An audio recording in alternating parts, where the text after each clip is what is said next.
नमस्कार दोस्तों। तो प्रशस्त एकेडमी की ऑनलाइन क्लासेस में आपका एक बार फिर से स्वागत है। इसके पहले की क्लासेस में हमने उत्तर प्रदेश का इतिहास कर लिया था, जो कि हमारा पहले टॉपिक का एक सब टॉपिक था। पहला टॉपिक क्या है हमारा उत्तर प्रदेश के पेपर 5 का? उत्तर प्रदेश का इतिहास, सभ्यता और संस्कृति और प्राचीन नगर। तो पहला टॉपिक हमारा इतिहास था, वो हमने इसके पहले कर लिया कई लेक्चर्स के माध्यम से। आज अगले टॉपिक में मूव ऑन करेंगे, वो है कला और संस्कृति। और कला और संस्कृति के अगर हम सब डिविजन्स देखें तो कौन कौन से भाग उसमें हमें पढ़ने हैं। पहला उत्तर प्रदेश का स्थापत्य और मूर्तिकला है, ठीक है। उसके बाद है आपका उत्तर प्रदेश की चित्रकला और शिल्प। फिर उत्तर प्रदेश का संगीत, नृत्य और नाट्यकला। फिर उत्तर प्रदेश की भाषा, बोली और साहित्य। और सबसे अंत में हम पढ़ेंगे उत्तर प्रदेश के पर्व, उत्सव और महोत्सव। और इन सभी 5 टॉपिक के जरिए हम उत्तर प्रदेश की कला और संस्कृति को समाप्त कर लेंगे। इसके बाद अगला टॉपिक हमारा होगा प्राचीन नगर, जो कि हमारे पहले टॉपिक का तीसरा भाग है। पेपर 5 के टॉपिक 1 का जो हमारा तीसरा भाग है वो यही है कि प्राचीन नगर के बारे में आपको पढ़ना है। तो चलिए आज दूसरे पार्ट पे हम लोग चलते हैं पहले टॉपिक के, और वो है उत्तर प्रदेश की कला संस्कृति। और सबसे पहले हम इसमें पढ़ेंगे उत्तर प्रदेश का स्थापत्य और मूर्तिकला। इससे पहले कि हम इस टॉपिक में हम बढ़ें, कुछ भी पढ़ें, सबसे ज़रूरी है एक छोटा सा अंतर जानना कि ये कला और संस्कृति है क्या एग्जैक्टली। हम जिसे संस्कृति कहते हैं वो से कौन सी चीज़ें निर्धारित करती हैं, उसके तत्व क्या है। तो आपको अगर कहा जाए कि सभ्यता और संस्कृति में क्या अंतर है, तो हम इसे कैसे समझेंगे?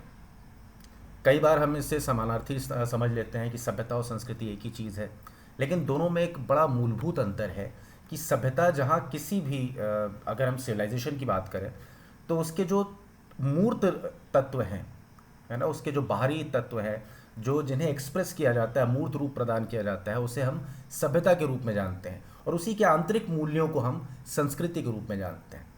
तो आप बहुत सिंपल सी एनालॉजी अगर आप समझना चाहें कि अगर हम इस शरीर को सभ्यता माने तो हमारी जो आत्मा है, जो हमारा मन है, वो हमारी संस्कृति हो जाएगा। तो किसी भी सभ्यता का अगर जो बाहरी शरीर है वो क्या हो गया, सभ्यता के रूप में जाना जाता है, और संस्कृति उसका आंतरिक मूल्य, आंतरिक तत्व हो गया, ठीक है। सभ्यताएं खत्म हो जाती हैं, सभ्यताएं मिट भी सकती हैं, लेकिन संस्कृतियां जो है वो निरंतर रहती हैं। इसका सबसे ज्वलंत उदाहरण अगर आप देखें तो अगर हम अपने हड़प्पा सभ्यता की, सिंधु घाटी सभ्यता की बात करें, तो वो सभ्यता समाप्त हो गई है, उस सभ्यता के अवशेष समाप्त हो गए हैं, लिपियां समाप्त हो गई हैं, लेकिन उसके बावजूद उसके कुछ जो आंतरिक तत्व थे वो आज भी हमें कुछ अंशों में आज भी उसकी निरंतरता देखी जा सकती है। कैसे? उसके आप देखिए, हड़प्पा सभ्यता के सारे अवशेष मिट गए, कुछ मोहरें प्राप्त होती हैं, कुछ अलग अलग चरणों में खुदाई के दौरान भवन प्राप्त हुए। तो इससे पता चलता है कि एक समय वो सभ्यता बड़ी विकसित अवस्था में थी, लेकिन वो सारी सभ्यता पूरी तरह से मिट गई। लेकिन आज भी उसके जो सांस्कृतिक तत्व थे, जैसे धर्म, जैसे रिलीजन का जो तत्व था, अगर आप हड़प्पा की मूर्तियों, खुदाई के दौरान जो मूर्तियां मिली उनमें देखिए आप मातृ देवी की मूर्ति भी मिलती है, पशुपति शिव की भी मूर्ति मिलती है। यानी मातृ देवी की जो उपासना पूजा थी वो सांस्कृतिक तत्व के रूप में निरंतर चलती चली गई, आज तक निरंतर है वो। पशुपति शिव वो भी आज हमारे सनातन संस्कृति का एक भाग है, एक देवों के देव हैं, महादेव उनको कहा जाता है। तो ये सारी वो संस्कृतियाँ, उस संस्कृति का जो तत्व था वो आज भी चल रहा है हमारे समाज में, उसकी निरंतरता आज भी देखी जाती है। लेकिन सभ्यता जो थी वो मिट गई। तो संस्कृति हमेशा किसी भी सभ्यता के आंतरिक तत्वों को हम किस नाम से जानते हैं? संस्कृति के नाम से, ठीक है। अब इस संस्कृति के जो मुख्य तत्व थे वो हमने क्या देख लिया? स्थापत्य और मूर्तिकला, उसके बाद संगीत, और तमाम जो 5 टॉपिक हमने देखे वो इसी कला और संस्कृति में हम लोग पढ़ेंगे। सबसे पहले आते हैं स्थापत्य और मूर्तिकला में। तो अगर स्थापत्य में हमें लिखना होगा स्थापत्य और मूर्तिकला को, तो उसको हम 3 कालों में बांटेंगे। अगर आपको एक वाइड क्वेश्चन, एक कॉम्प्रिहेंसिव क्वेश्चन पूछता है कि उत्तर प्रदेश के स्थापत्य और मूर्तिकला के विकास को अलग अलग चरणों के माध्यम से दर्शाइए, तो उसके कौन कौन से चरण होंगे? प्राचीन काल होगा, है ना, उसके बाद होगा मध्यकाल, और उसके बाद आधुनिक काल। तो इन 3 चरणों में अलग अलग हम स्थापत्य और मूर्तिकला के विकास की बात कर लेंगे, अगर आपसे बहुत स्पेसिफिक पूछता है कि सिर्फ प्राचीन काल की स्थापत्य मूर्तिकला के बारे में बताइए तो आप उसके बारे में बताएंगे, मध्यकाल के बारे में बताइए तो उसके बारे में, और आधुनिक के बारे में बताना हो तो उसके बारे में बताएंगे। ये सभी हम डिस्कस करेंगे अभी एक एक करके। तो चलिए सबसे पहले प्राचीन काल की स्थापत्य मूर्तिकला पे चलते हैं। प्राचीन काल की स्थापत्य और मूर्तिकला में आपको कुछ नहीं करना है, बहुत सिंपल है। आपको सबसे पहले मौर्य काल से स्टार्ट कर देना है ना। कुल मिला के हमें किसके किसके बारे में बताना है, सिर्फ मौर्य काल, उसके बाद कुषाण काल। जैसे हम एंशंट हिस्ट्री जिस तरह से पढ़ते हैं, पहले क्या पढ़ते हैं हम, सबसे पहले मौर्य काल, उसके बाद जो इंडो ग्रीक जो इन्वेजन हुआ यानी कुषाण काल, है ना। मौर्य काल के पोस्ट मॉडर्न जो एरा है उसमें बहुत सारी विदेशी शक्तियों ने आक्रमण किया, तो उसमें सबसे ज़्यादा जो स्थापत्य के उसमें काम हुआ, मूर्तिकला के उसमें काम हुआ, वो कुषाण काल था। तो हमने मौर्य काल के बारे में लिखना है, फिर लिखना है हमें कुषाण काल के बारे में, उसके बाद हमें लिखना है गुप्त काल के बारे में, ठीक है। और इस तरह से हमारा जितना भी है वो सारी चीज़ें इन्हीं स्थापत्य मूर्तिकला का मोटा मोटा हमें यही विकास क्रम लिखना है, क्योंकि इन्हीं तीनों कालों में सबसे ज़्यादा प्राचीन काल का जो डेवलपमेंट देखा जाता है आर्किटेक्चर और स्कल्पचर्स में, मूर्तिकलाओं में, वो इसी में देखा जाता है। सबसे पहले हम बात कर लेंगे मौर्य काल की। तो हमारे राज्य से जो प्राचीनतम अवशेष प्राप्त होते हैं स्थापत्य कला के, वो किसके हैं, मौर्य काल के हैं। तो हम इस तरह से मौर्य काल की बात कर लेंगे सबसे पहले। और ये सभी स्थापत्य कला के जो हमें एग्जाम्पल मिलते हैं, जो हमें ध्वंसावशेष मिलते हैं, वो किससे निर्मित हैं, चुनार के बलुआ पत्थरों से। तो हम पहले मौर्य काल की बात कर लेंगे। मौर्य काल के अवशेष जो है स्थापत्य कला के, उत्तर प्रदेश के प्राचीनतम अवशेष जो है मौर्य काल के हैं, जो कि किससे निर्मित है, अधिकांशतः चुनार के बलुआ पत्थरों से। और इनमें सबसे इंपॉर्टेंट क्या है, हमारा राजकीय प्रतीक सिंह शीर्ष, उसका उल्लेख किए बिना आप स्थापत्य मूर्तिकला की बात कर ही नहीं पाएंगे, ठीक है। तो इस तरह से हम अगली लाइन में क्या बात करेंगे, अगले फैक्ट के रूप में मौर्यकालीन सारनाथ का सिंह शीर्ष, इसके बारे में बताएंगे। ये हमारे उत्तर प्रदेश में स्थापत्य कला का सर्वोत्कृष्ट नमूना है। ये बहुत खूबसूरत है। अगर आपको इसका स्ट्रक्चर याद होगा, 4 शेर अलग अलग दिशाओं में है और अलग अलग दिशाओं में मुंह करके उनकी आकृति बनाई गई, अलग अलग दिशाओं में वो मुंह करके बैठे हैं। और ये दिखाता है कि अशोक ने जो अपना जो धर्म विजय की थी वो चारों दिशाओं में उसने की थी। इसके नीचे एक गोल स्तंभ, एक गोल चौकी है, जिसके नीचे क्या क्या बना है आपको याद होगा, बैल, सिंह, हाथी और अश्व। और ये क्या दर्शाते हैं, बुद्ध के जीवन की 4 अलग अलग घटनाओं को दर्शाते हैं। ये सारी चीज़ अगर आप एक्स्ट्रा लिखना चाहें तो आप लिख सकते हैं, अदरवाइज़ आपको सिर्फ सिंह शीर्ष के बारे में बताना है और उसके नीचे एक उल्टा कमल है। तो ये सारी चीज़ें अगर आप उसका अगर डिटेल्ड आप बताना चाहें तब बता सकते हैं, लेकिन ज़रूरत नहीं है, इतने में काम हो जाएगा आपका। आपको सिर्फ ये बता देना है कि सारनाथ का सिंह शीर्ष जो है उत्तर प्रदेश में स्थापत्य, मौर्यकालीन स्थापत्य का उत्कृष्ट नमूना है। इसके बाद आपको आना है मथुरा जिले के बोरादा और परखम नामक स्थानों का उल्लेख करते हुए आपको बताना है कि यहाँ पर यक्ष और यक्षिणियों की मौर्य काल की विशाल प्रतिमाएं मिली हैं, ठीक है। तो हमें मौर्य काल में क्या क्या बताना है, प्राचीनतम अवशेष मौर्य काल के हैं, बलुआ पत्थरों से निर्मित हैं। उसके बाद सिंह शीर्ष के बारे में बता देना है, फिर बता देना है कि यक्षों और यक्षिणियों की मूर्ति मिली है।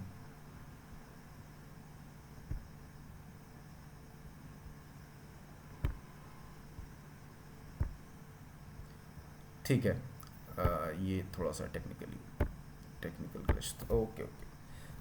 आगे हम पढ़ते हैं। इसके बाद कुषाण काल में हम आते हैं। मौर्य काल में 3 चीज़ें बता दी हमने, कौन कौन सी, प्राचीनतम अवशेष मौर्य काल के चुनार के बलुआ पत्थरों से निर्मित हैं। फिर सिंह शीर्ष के बारे में बताना है कि स्थापत्य कला का उत्कृष्ट नमूना है।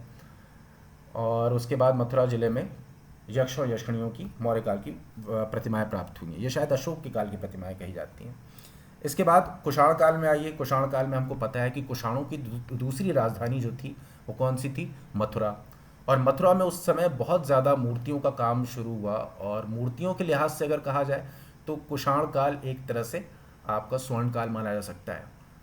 मथुरा कला में भगवान बुद्ध की बहुत सारी मूर्तियों का निर्माण हुआ। मथुरा कला में सिर्फ भगवान बुद्ध नहीं बल्कि जैन तीर्थंकरों की मूर्तियों का भी निर्माण हुआ। इसके अलावा हिंदू देवी देवताओं की भी मूर्तियों का निर्माण हुआ। और कुषाण काल जो है मूर्ति काल मूर्ति कला के विकास की दृष्टि से बड़ा महत्वपूर्ण काल है। ठीक है, तो उत्तर प्रदेश के अनेक स्थानों से ये मूर्तियां मिलती हैं। इस तरह से कुषाण काल हमने बता दिया कि कुषाण कला की खास तौर पर मथुरा शैली अपने चरमोत्कर्ष पर कुषाण के समय में ही थी। बुद्ध की सर्वाधिक मूर्तियां और बुद्ध की प्रथम मूर्ति भी इसी शैली में बनी हुई मिलती है हमें, है ना। और इसके अलावा आपको बता देना है कि किसका किसका और मूर्तियों, किन किन लोगों की और मूर्तियों का निर्माण किया गया। जैन तीर्थंकरों की और हिंदू देवी देवताओं की मूर्तियों का निर्माण भी इसी काल में हुआ। फिर आपको मौर्य कुषाण के बाद आगे आ जाना है गुप्त काल। गुप्त काल जो स्थापत्य की दृष्टि से सर्वाधिक विकसित काल कहा जा सकता है प्राचीन काल में, है ना। गुप्त काल को स्वर्ण काल कहा जाता है स्थापत्य की दृष्टि से। भारत में, खासकर उत्तर भारत में सबसे पहले जो शिखर युक्त मंदिरों का निर्माण हुआ था वो कहाँ हुआ था? इसी गुप्त काल में। ये आपको अच्छे से पता होगा, कई बार हमने प्रीलिम्स के एग्जाम के लिए भी तैयारी की है, याद किया है इसको। ठीक है, और ईंटों से निर्मित मंदिर का जो पहला दृष्टांत मिलता है, जो उदाहरण मिलता है, वो भी गुप्त काल का ही है। ठीक है, गुप्त काल में आप बता देंगे ये एक तरह से भारतीय स्थापत्य के प्राचीन काल का स्वर्ण काल माना जा सकता है। इसमें शिखर युक्त मंदिरों का निर्माण शुरू हुआ, उसके बाद ईंटों से बने मंदिरों का भी, इसी काल के मंदिर ईंटों से बने मंदिरों का भी वो मिलता है, हमें उदाहरण मिलता है। तो इस तरह से हमने गुप्त काल के बारे में बता दिया, शिखर युक्त मंदिर और ईंटों से निर्मित मंदिर। 3 मंदिरों का इसमें जिक्र कर देंगे गुप्त काल में। कौन कौन से? देवगढ़ का दशावतार मंदिर, इसमें विष्णु के 10 अवतारों को दर्शाया गया है, और ये पहला मंदिर है जो शिखर युक्त है। इसके पहले सारे सपाट छतों वाले मंदिर हुआ करते थे, ये पहली बार मंदिर शिखर युक्त बनाया गया था। आपको देवगढ़ के दशावतार मंदिर का जिक्र कर देना है। ये कहाँ पर है? आपके उत्तर प्रदेश के ललितपुर जिले में है। अब इसके बाद मंदिरों के निर्माण में सर्वप्रथम ईंटों का प्रयोग भी इसी काल में हुआ, और हम बता देंगे भितरगांव यानी कानपुर का भितरगांव मंदिर, और उसके अलावा भीतरी मंदिर जो गाजीपुर का है, ये दोनों ही ईंट युक्त मंदिरों के उदाहरण के रूप में देखे जा सकते हैं। ठीक है, इस तरह से हमारा गुप्त काल हो जाता है।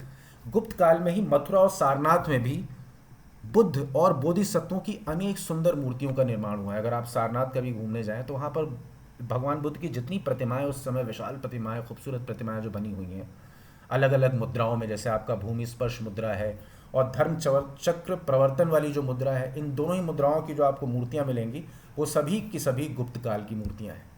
तो इस तरह से स्थापत्य की दृष्टि से भी मंदिरों का निर्माण हुआ, शिखर युक्त मंदिरों का और ईंट वाले मंदिरों का निर्माण। इस हिसाब से भी गुप्त काल एक स्वर्ण युग माना जा सकता है। इसी काल में भारत में पहली बार इस तरह का स्थापत्य देखने को मिलता है। और दूसरा, बुद्ध और बोधिसत्वों की मूर्तियां भी बड़ी सुंदर सुंदर इसी काल में दिखती हैं। ठीक है, आप इसमें सारनाथ की 2 मूर्तियों का आप इसमें उल्लेख कर देंगे। तो इस तरह से आपका प्राचीन काल का स्थापत्य और मूर्ति कला वो खत्म होता है। अब हम आगे बढ़ते हैं, हम आते हैं मध्यकाल में। तो मध्यकाल को भी 2 अलग अलग चरणों में बांट लेंगे, विभाजित कर लेंगे। पहला क्या है? सल्तनत काल। ठीक है, सल्तनत काल में हमें बता देना है कि शुरुआत जो सल्तनत काल या मध्यकाल के स्थापत्य की होती है वो तब से होती है जब 1504 ईस्वी में सिकंदर लोदी आगरा नगर की स्थापना करता है। पहले आगरा क्या हुआ करता था? सिकंदर लोदी के पहले एक गांव के रूप में हुआ करता था। उसको इसने विकसित किया, वहाँ बहुत सारे महल, कुओं और सड़कों का इसने निर्माण कराया आगरा में। और वो जो पहला मध्यकालीन या सल्तनत काल का हमें जो पहला जो उदाहरण मिलता है वो क्या है मध्यकालीन स्थापत्य का? वो आगरा के रूप में, आगरा नगर की स्थापना के रूप में देखा जा सकता है, सिकंदर लोदी। तो सिकंदर लोदी का आपको जिक्र कर देना है, आगरा नगर की स्थापना का जिक्र कर देना है। यहाँ से शुरुआत होती है उत्तर प्रदेश में मध्यकालीन स्थापत्य के प्रमाण मिलने की। उसके बाद हम आएंगे सबसे महत्वपूर्ण जो था उत्तर प्रदेश के मध्यकाल के प्रथम चरण में यानी सल्तनत काल में, तो वो था आपका जौनपुर की शर्की स्थापत्य शैली। अब हमने पहले भी डिस्कस कर लिया था कि 1394 में क्या हुआ था कि फिरोज तुगलक का जो पुत्र था सुल्तान नसीरुद्दीन महमूद शाह, उसने एक किन्नर को जिसका नाम था ख्वाजा जहां, उसको अपना वजीर नियुक्त करता है वो, और उससे बड़ा प्रसन्न रहता है और उसको मलिक उस शर्क की उपाधि दे देता है, पूरब के स्वामी की उपाधि दे देता है, और उसको जागीर दे देता है इधर पूरब की, जौनपुर की तरफ की। तो जौनपुर में ये एक स्वतंत्र राज्य स्थापित कर लेता है उस समय जब तैमूर लंग का आक्रमण होता है। हमने इसके पहले भी डिस्कस किया था। तो तैमूर लंग द्वारा जो सल्तनत काल में जो एक अराजकता फैलाई गई थी उसका लाभ उठाते हुए इसने शर्की साम्राज्य की स्थापना की जौनपुर में। ठीक है, ख्वाजा जहाँ ने। और इसने एक बड़ी ही अलग अद्वितीय शैली जो स्थापत्य की थी उसको स्थापित किया। इसने हिंदू वास्तुकला और इस्लामी शैलियों का मिश्रण करके एक शर्की स्थापत्य शैली, एक नई प्रकार की शैली का जन्म इसने किया। अच्छा, इस स्थापत्य शैली की विशेषता क्या होती थी? इसमें वर्गाकार स्तंभ बनाए जाते थे और साथ में हर इमारत में आपको एक छोटी गैलरी ज़रूर मिलेगी। वर्गाकार स्तंभ, छोटी गैलरी। लेकिन आपको किसी भी इनमें से शर्की स्थापत्य कला में जितनी भी इमारतें जौनपुर में बनाई गई उस समय, अटाला मस्जिद हो, जामी मस्जिद और लाल दरवाज़ा मस्जिद, इनमें कहीं भी आपको मीनारें नहीं दिखेंगी। तो एक संगम, एक कॉन्फ्लुएंस कह सकते हैं आप, हिंदू वास्तुकला और इस्लामी वास्तुकला का। शर्की साम्राज्य ने उसी को आगे बढ़ाया और इब्राहिम शर्की के काल में सबसे ज़्यादा स्थापत्य या इमारतों का निर्माण हुआ।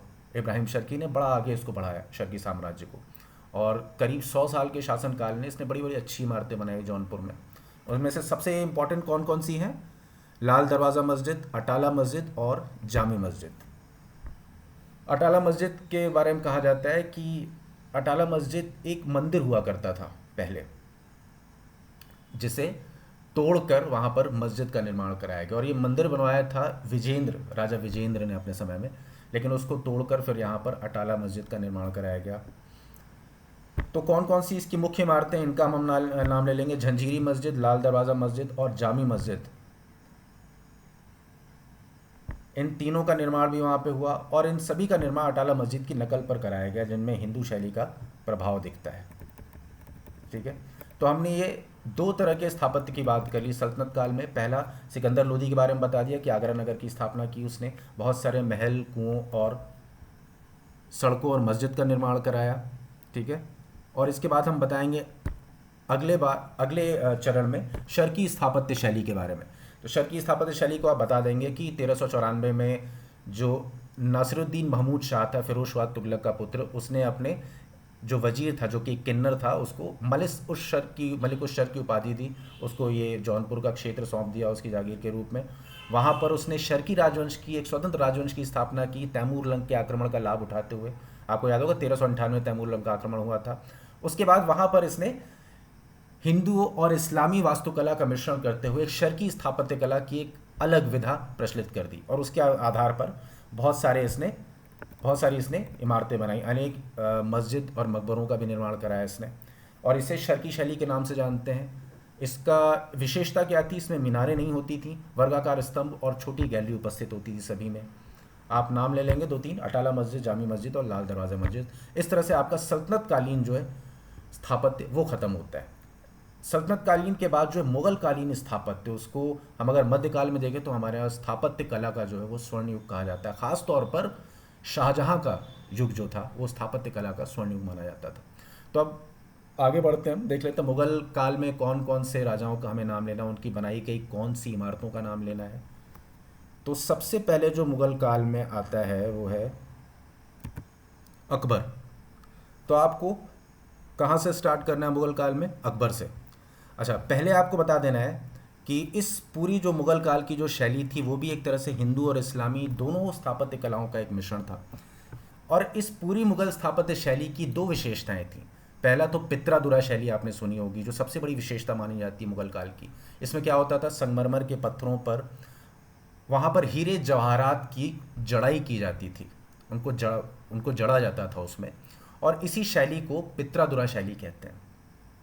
और उसमें बड़े बहुमूल्य रत्न, कार्नेलियन और पुखराज, इस तरह के रत्नों का उसमें जड़ावट की जाती थी। और इस तरह से एक बड़ी यूनिक शैली का जन्म हुआ, जैसे हम किस नाम से जानते हैं, पित्रादुरा शैली। इसके अलावा अगर आप मुग़ल काल के स्थापत्य में वहाँ की इमारतों में देखेंगे तो दूसरी सबसे महत्वपूर्ण विशेषता है बहते हुए पानी का उपयोग करना।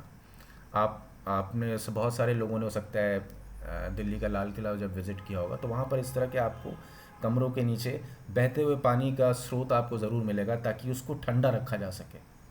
तो जैसे आज एसी, तो उस समय तो एसी थी नहीं, तो उस समय कैसे ठंडा रखते थे? तो वो बहते हुए पानी का इस तरह से इस्तेमाल करते थे इमारतों में, जिससे वो ठंडा रहता था। तो आप दो इस्लामी विशेषताएं, दो स्थापत्य की दो विशेषताएं आप बतलाएंगे मुग़ल काल की, पित्रादुरा और बहते पानी का उपयोग। अब इस विशेषता को बताते हुए हम किस पे आ जाएंगे? अकबर पे। तो स्टार्ट किससे करना है? मुगल काल की विशेषताएं बतानी है आपको स्थापत्य की, कि ये हिंदू और इस्लामी तत्वों का समन्वय थी, और इसकी मुख्य विशेषताएं दो थी, पित्रादुरा और बहते पानी का उपयोग। उसके बाद आप आ जाएंगे अकबर पे, फिर हम आएंगे जहांगीर पे, जहांगीर के बाद हम आएंगे शाहजहां। सिर्फ इन तीन सम्राटों का हमें जितना बनाया हुआ किया हुआ काम था, बस यही तीन बता देना है, बस काम खत्म होता है। पहले आपको विशेषता बतानी है, उसके बाद इन तीन सम्राटों की बनाई बिल्डिंग्स के बारे में बता देना है, उत्तर प्रदेश में जो जो बनाई। ठीक है, तो सबसे पहले हम आएंगे अकबर पे। अकबर ने क्या क्या बनवाया? उसके दो सबसे महत्वपूर्ण जो कंस्ट्रक्शंस थे वो थे आगरा का लाल किला और दूसरा फतेहपुर सीकरी, और इसके बाद जो तीसरा महत्वपूर्ण था वो था इलाहाबाद का किला। तो आपको क्या करना है, इन दोनों को बता देना है कि अकबर ने क्या क्या बनवाया था, आगरा का लाल किला और फतेहपुर सीकरी और तीसरा इलाहाबाद का किला। तो ये तीनों इमारतें अकबर काल का जो स्थापत्य की श्रेष्ठता थी उसको वो प्रमाणित करती। इन तीनों इमारतें बहुत खूबसूरत है। अकबर काल की जो विशेषता थी वो ये थी कि बहुत अलंकरण नहीं होते थे इमारतों में, और ये इतनी सादगी से बनाई जाती थी, उसके बाद भी देखने में बड़ी खूबसूरत होती थी। अगर आप कभी गए होंगे फतेहपुर सीकरी, अपनी विज़िट आप वहाँ पे करिए कभी, अगर गए होंगे तो वहाँ फतेहपुर सीकरी के अंदर आप शुरुआत से लेके बुलंद दरवाजे से लेके अंदर जितनी भी इमारतें हैं उसमें आपको एक अलग शैली देखने को मिलेगी, जो बहुत ज़्यादा अलंकारपूर्ण नहीं है, बहुत भव्य नहीं है, लेकिन फिर भी उसकी सादगी बड़ी मोहित करने वाली है। तो अकबर के काल की विशेषता क्या थी? बहुत सादगी से बनाई गई इमारतें, लेकिन फिर भी काफ़ी सुंदर दिखने वाली इमारतें। फतेहपुर सीकरी का बता दीजिएगा कि फतेहपुर सीकरी के प्रसिद्ध भवन कौन कौन से हैं, हमें क्या क्या बताना होगा। बुलंद दरवाज़ा, जोधा भाई का महल, ठीक है, बुलंद दरवाज़ा, जोधा भाई का महल, पंच महल, जामा मस्जिद इत्यादि। फतेहपुर सीकरी का हमने बता दिया। अब आते हैं हम लोग अगले सम्राट के ऊपर जो था जहांगीर। तो जहांगीर के काल में भी दो महत्वपूर्ण इमारतें बनाई गई। ठीक है, बहुत ज़्यादा तो नहीं इसके काल में कुछ हुआ, एक तरह से स्थापत्य की विकास की दृष्टि से ये काल थोड़ा सा धीमा रहा है, मंद रहा है, लेकिन इसके काल में भी उत्तर प्रदेश में दो महत्वपूर्ण इमारतों का निर्माण हुआ। ठीक है, पहली इमारत है आपकी सिकंदरा में स्थित अकबर का मकबरा। तो ये एक ऐसा मकबरा है जिसमें आपको गुंबद नहीं मिलेगा। ये सिकंदरा जगह आपकी आगरा से कुछ ही दूर स्थित है, करीब 8 किलोमीटर दूर, दिल्ली के रास्ते पर आपको मिल जाएगा। यहाँ पर अकबर का मकबरा बनाया गया जहांगीर द्वारा, और ये गुंबद विहीन मकबरा है, इसको याद रखिएगा आप, इसका विशेषता बता दीजिएगा। दूसरा है एतमादुद्दौला का मकबरा, ये भी जहांगीर ने बनवाया था, और ये कहाँ स्थित है? आगरा में। इस इमारत की विशेषता ये है कि इसे पूरी तरह से संगमरमर से बनाया गया था, और ये मुगल काल में पूर्णतः संगमरमर से निर्मित पहली इमारत कही जाती है। ठीक है, जहांगीर के बनाई हुई दो इमारतों का हमने नाम ले लिया। पहला क्या है? सिकंदरा में स्थित अकबर का मकबरा, ठीक है, जो उसने अपने पिता अकबर के की याद में बनाया था, उनका मकबरा। उसके बाद क्या है? दूसरा है एतमादुद्दौला का मकबरा। सिकंदरा के मकबरे की खासियत क्या है कि पूरी तरह से डोमलेस है, इसमें गुंबद आपको नहीं मिलेगा, और एतमादुद्दौला का जो मकबरा है वो मुगल काल में संगमरमर से निर्मित पहली इमारत थी। अब आते हैं हम लोग शाहजहां, जो कि मुगल काल में सर्वोच्च समय था, ये पीक टाइम था, गोल्डन पीरियड था आर्किटेक्चर की दृष्टि से। अगर शाहजहां को आर्के की बनाई हुई इमारतों को अगर हम बिल्कुल सरल तरीके से समझना चाहें तो उत्तर प्रदेश में जितने इसके निर्माण कार्य हुए इनको दो भागों में हम बांट सकते हैं। पहला क्या है? आगरा के किले के भीतर की जितनी संरचनाएं बनी, जितनी इमारतें बनाई गई आगरा के किले के भीतर, और दूसरा जो है किले के बाहर का निर्माण, जिसमें सबसे ज़्यादा इम्पोर्टेंट क्या है? ताजमहल। ठीक है, तो हमने अभी तक अकबर कर लिया, जहांगीर कर लिया, अब हम किस पे हैं? शाहजहां पे। शाहजहां ने आगरा के किले के भीतर क्या क्या चीज़ें बनवाई? उसका था दीवाने आम। ठीक है, ये वही जगह है जहाँ पर शाहजहां बैठता था, है ना, पब्लिक से रूबरू होता था, एक तरह से दरबार लगता था उसका, और यहीं पर विश्व प्रसिद्ध तख्ते ताउस भी स्थित था, जिसे मयूर सिंहासन भी कहा जाता है। तो इसी दीवाने आम में तख्ते ताउस भी स्थित था। उसके बाद आप बता देंगे कि कौन कौन सी महत्वपूर्ण इमारतें थी जो आगरा के किले के भीतर शाहजहाँ ने बनवाई थी। पहला दीवान आम, दूसरा दीवान ख़ास, फिर आया मोती मस्जिद। मोती मस्जिद अगर मुग़ल काल की one of the best buildings को अगर देखा जाए, आर्किटेक्चर को देखा जाए, तो उसमें मोती मस्जिद को बहुत हाई लेवल का आर्किटेक्ट माना जाता है, बहुत हाई स्टैंडर्ड का। ताजमहल के बाद अगर कहा जाए तो सबसे खूबसूरत अगर कोई इमारत थी तो वो बनाई गई थी शाहजहाँ ने मोती मस्जिद के रूप में। इवन पर्सी ब्राउन जैसा इतिहासकार इसको मुग़ल काल के सर्वश्रेष्ठ इमारत में से एक मानता है। वो कहता है कि ये बेस्ट आर्किटेक्चर था, पूरे ये जो पीक था मुग़ल काल में आर्किटेक्चर का, वो इसमें रिफ्लेक्ट होता है मोती मस्जिद में। तो ये बड़ा खूबसूरत है। इसके बाद शीश महल और नगीना मस्जिद। तो आप कुल मिला के आगरा के किले के भीतर 5 इमारतों का नाम ले लेंगे, दीवाने आम, दीवाने ख़ास। तो 2 तरह के दीवाने हो गए, आम और ख़ास, इन दोनों को बता देना है। मोती मस्जिद को 2 तरह की मस्जिद बता देनी है आपको, कौन कौन सी, मोती और नगीना, ये दोनों मस्जिदें बता दे रही हैं। और उसके बाद शीश महल। शीश महल से आप हर कोई व्यक्ति परिचित होगा पूरी तरह से। तो ये आपको इमारतें बता देनी है। इसके बाद हम आएंगे दीवाने आम में बता दिया हमने, शाहजहाँ के तख्ते ताउस मयूर सिंहासन को यहीं पर बनवाया गया था। और इसके बाद आता है जो आगरे के किले के बाहर जो सर्वश्रेष्ठ निर्माण था वो था ताजमहल। ठीक है, ताजमहल आप सभी जानते हैं विश्व के 7 आश्चर्यों में भी ये शामिल है, one of the 7 wonders of the world. इसके बाद विश्व यूनेस्को की जो विश्व विरासत सूची है उसमें ताजमहल को सबसे पहले भारत की ओर से शामिल जो पहला स्मारक था वो था ताजमहल। 1984 में इसको यूनेस्को की विश्व विरासत स्थलों की सूची में शामिल किया गया था भारत की ओर से। ठीक है, 11 साल में बनी इस इमारत का निर्माण जो है पूरी तरह से संगमरमर से किया गया है। तो ये आपको कुछ चीज़ें बता देनी है। कहाँ से शुरू करना है आपको? अकबर से शुरू करना है, अकबर के फतेहपुर सीकरी और उसके आगरा के किले और इलाहाबाद के किले के बारे में बताना है। सबसे पहले क्या बताना है? मुगल काल के स्थापत्य की विशेषताएं, पितरादुरा और बहते पानी का उपयोग। उसके बाद अकबर के बारे में बताना है, अकबर के कौन कौन से किले, आगरा का लाल किला और फतेहपुर सीकरी। फतेहपुर सीकरी क्या था? एक समय अकबर की राजधानी भी रहा था, आपको अच्छे से याद होगा कि उसने किसकी याद में फतेहपुर सीकरी को बनवाया था? शेख सलीम चिश्ती की याद में बनवाया था, सीकरी बनाया था। और ख़ास तौर पर जब वो गुजरात को जीत के आता है, गुजरात की जब उसकी विजय होती है तो उसकी याद में इसका नाम फतेह, गुजरात की फतेह के आधार पर फतेहपुर सीकरी रखा जाता है और वो अकबर की राजधानी हो जाता है। यहाँ के आपको महल, यहाँ के स्थापत्य में कौन कौन सी इंपॉर्टेंट बिल्डिंग्स है? बुलंद दरवाज़ा, जोधाबाई का महल, पंचमहल, जमा मस्जिद इत्यादि। उसके बाद जहांगीर का बता देना, सिकंदरा और एतमादुद्दौला का मकबरा। उसके बाद शाहजहाँ का बता देना। शाहजहाँ के पूरे उत्तर प्रदेश में पाए जाने वाली जितनी इमारतें उनको 2 भागों में बांट सकते हैं। पहला हो गया आगरा के किले के भीतर का निर्माण, उसके बाद किले के बाहर का निर्माण यानी ताजमहल। किले के भीतर क्या क्या था? दीवाने आम, दोनों 2 तरह के दीवाने, आम और ख़ास, 2 तरह की मस्जिद, मोती और नगीना, और उसके बाद एक महल, शीश महल, ये बता देना है। और उसके बाद कुछ फैक्ट्स इसके बारे में बता देने हैं दीवाने आम के बारे में कि यहीं तख्ते ताउस रखा गया था जिससे नादिर शाह लूट के ले गया था अपने साथ, है ना। और इसके बाद आपको बताना है कि ताजमहल जो है, आगरा के किले के बाहर की जितनी संरचनाएं थी, इमारतें थी, उनमें सबसे इम्पोर्टेंट जो है ताजमहल है। ठीक है, इस तरह से हमारा मुग़ल काल या हमारा मध्यकाल समाप्त होता है। मध्यकाल की स्थापत्य कला को हमने पढ़ लिया। अब आगे बढ़ते हैं हम आधुनिक स्थापत्य कला के बारे में। आधुनिक काल की स्थापत्य कला के बारे में ज़्यादा कुछ नहीं है, आपको केवल 2 चीज़ों पर केंद्रित रहना है। अवध के नवाबों द्वारा बनाई गई लखनऊ में जितनी बिल्डिंग्स हैं उनके बारे में आपको बताना है, और दूसरा अंग्रेज़ों की बिल्डिंग के बारे में बताना है। और साथ साथ एक हिंदू वास्तुकला का आप उदाहरण दे सकते हैं, काशी विश्वनाथ मंदिर बनारस का। सिर्फ इन 3 चीज़ों का आपको जिक्र करना है।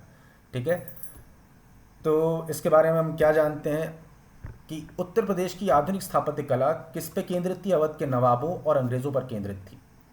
इस युग में स्थापत्य कला में मुगलकालीन विचारधारा और आधुनिकता की सोच, ये दोनों आपस में ब्लेंड हो गई थी, और इसी का मिश्रण जो है वो दिखाई देता है आधुनिक काल की जितनी भी उत्तर प्रदेश की इमारतें उनमें। अब इसमें क्या होता है कि पहले लाल बलुआ पत्थरों का जो इस्तेमाल होता था मुगल काल में, उसकी जगह अब ले लिया गारे ने। है ना। मोटार का प्रयोग अब बढ़ गया इन इमारतों में। आधुनिक काल की इमारतें तो अब आधुनिक तरीके से बनाई जाएंगी, है ना।